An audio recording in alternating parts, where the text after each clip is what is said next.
Assalamualaikum warahmatullahi wabarakatuh. Perkenalkan, nama saya Alfian Fauzi Zamir Kobos dari kelas E dan IoT 01. Di sini saya akan menjelaskan terkait dengan midterm exam atau tugas besar dari AI dan IoT. Jadi pada proyek kali ini kita disuruh untuk mengidentify unique datasets that illustrate regression and classification problems, ideally within engineering context. Nah, di sini saya sudah mendapatkan atau menemukan sebuah datasets dari Kaggle.com. Datasets ini berupa um, electric vehicle charging patterns. Nah, datasets ini sudah berhubungan dengan engineering karena pada dasarnya proses manufaktur dan segala jenis performa atau apapun itu yang berhubungan dengan electric vehicle ini berhubungan juga dengan prinsip-prinsip keteknikan. Nah, pada uh, datasets ini kita diberikan data-data berupa yang pertama ada battery capacity dalam kWh, kemudian energy consumption, kemudian ada charging duration dan hours, kemudian ada charging rate dalam kW, kemudian ada charging cost USD. Ini tergantung dengan station atau where charging station. Kemudian ada state of charge ketika start, ketika pertama mengecas, kemudian ada state of charge ketika selesai mengecas, dan juga distance driven ketika pengecasan terakhir. Kemudian ada temperatur mobil electric vehicle ketika dicas, dan juga vehicle age. Nah, diharapkan data-data ini uh, kita dapat menghitung seberapa efisien electric vehicle, kemudian juga diharapkan kita bisa menghitung performa atau meningkatkan performanya untuk uh, untuk electric vehicle saja. Nah, lanjut ke soal berikutnya, yaitu demonstrate the complete process including importing input and target data, configuring the AI and settings, training the model, and use the model for testing, presenting the results. Nah, sini saya sudah memiliki kode untuk hal tersebut. Jadi di sini ada inputs. Yang pertama inputs dan import the data. Nah, jadi cara mengimport ya data yang harus diimport ini saya mengimportnya dari folder yang ada di C Computer yang saya sudah namai dengan UTC IoT, kemudian nama filenya, kemudian ini berupa sheet, dan pada ini page-nya saya namakan worksheet. Kemudian untuk range-nya itu dari C2 sampai C1002, yang mana jumlah dari datanya ini ada 1000 data. Kemudian yang kedua ada kemudian di sini saya memiliki dua input untuk mencari keterkaitan dengan targetnya. Yang pertama inputnya itu berupa baterai capacity, yang kedua inputnya berupa state of charge pada saat selesai dicas.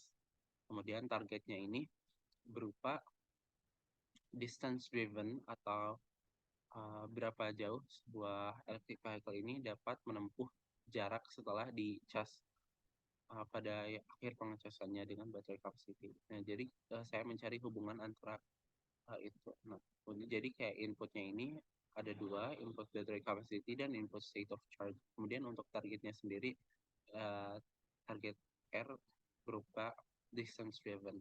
Kemudian di sini ada net. Netnya ini saya membuat menjadi 3 hidden layer, di mana masing-masing hidden layer ini memiliki 20 neuron. Kemudian untuk transfer functionnya, untuk pada hidden layer pertama saya menggunakan Tanzik, dan juga hidden layer coba saya ubah hidden layer kedua Logic. Kemudian di sini ada kode untuk nge-train datanya, dan ada kode untuk mencari prediksi, atau hasilnya, dan ini kemudian ini plot regression, karena kita yang pertama plot regression. Kita coba untuk run kodenya. Nah, kita didapatkan hasil R seperti berikut. Oke, 0,1 something. Untuk soal selanjutnya, topology and modification. Explore variation in the AM structure by adjusting the number of neurons, hidden layers, and transfer functions, discussing the implication of exchange to accuracy. Oke, kita kembali lagi pada kodenya. Nah, di sini kita akan mencoba untuk memvariasikan. Yang pertama ada neuron, kedua hidden layers, dan ketiga transfer function. Nah,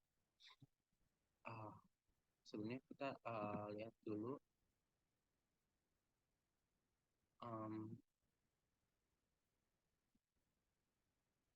network diagram. Nah, di sini sudah ada 3 hidden layer, yang mana satu hidden layer ini memiliki 20 neuron, dan pada transfer function 1 ini ada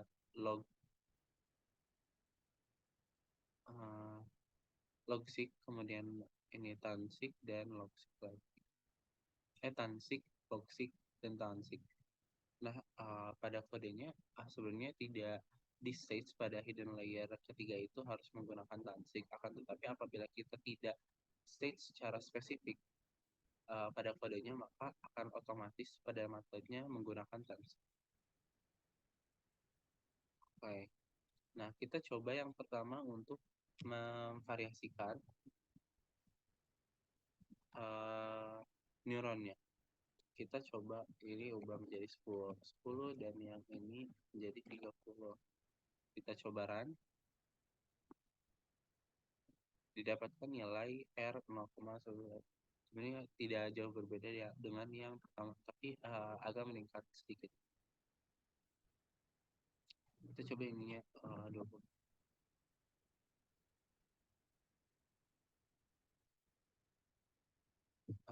Bisa kita lihat bahwa dengan neuronnya dinaikkan, nilai R pun akan menjadi semakin besar, yang mana nilai ini merupakan hal yang bagus. Oke, itu adalah implikasi dari apabila kita meningkatkan neuronnya. Apabila kita mencoba meningkatkan hidden layers ya, misal ditambah hidden layers lagi menjadi 4 dan hidden layers itu memiliki neuron 20, maka pembesar kita akan mendapatkan R yang seperti 0,1. Sebenarnya ini nilainya agak turun. Oke. Kemudian variasi terakhir adalah dengan mengubah hidden layers, transfer function pada hidden layers. Nah, misal di sini tansig dan logsig. Coba kita mengubah pada hidden layer 1, transfer functionnya menjadi logsig.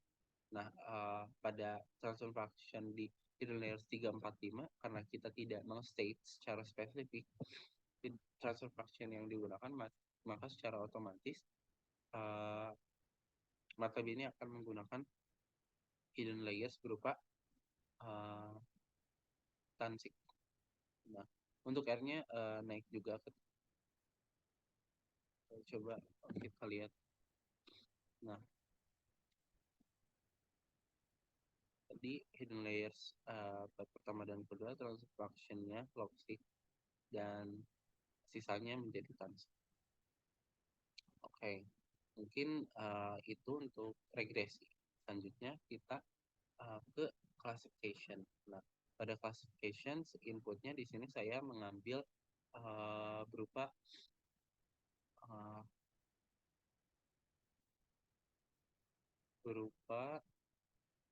energy consume. Nah, energy consume hubungannya masih sama dengan distance driven.